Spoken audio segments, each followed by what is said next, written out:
Bismillahirrahmanirrahim. 2023-2024 eğitim öğretim yılında hem yurt içinde hem de yurt dışında kırtasiye yardımlarımız için çalışmalarımızı başlatmış durumdayız.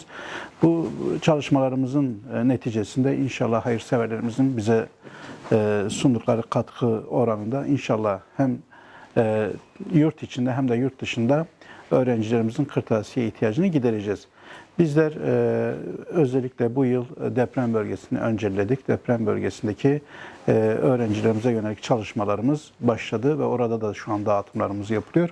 İnşallah İstanbul'da da tespit etmiş olduğumuz hem ihtiyaç sahibi öğrencilerimiz hem de yetim öğrencilerimiz var ve onların da inşallah okul başlamadan önce kırtasiye ihtiyaçlarını bizler gidereceğiz. Bizlere katkı sunan tüm hayırseverlerimize teşekkür ediyoruz. Rabbim kendilerine bol bol ecirler versin inşallah. Aynı şekilde yurt dışında da birçok farklı ülkede de okullar açılmadan önce oradaki öğrencilere yönelik de kırtasiye dağıtımlarımız için çalışmalarımızı başlatmış, hazırlıklarımızı yapmış durumdayız. İnşallah 1-2 hafta içerisinde bu kırtasiye yardımlarımızı tamamlayarak öğrencilerimizin tebessümüne vesile olacağız. Rabbim tüm hayırseverlerimizden razı olsun.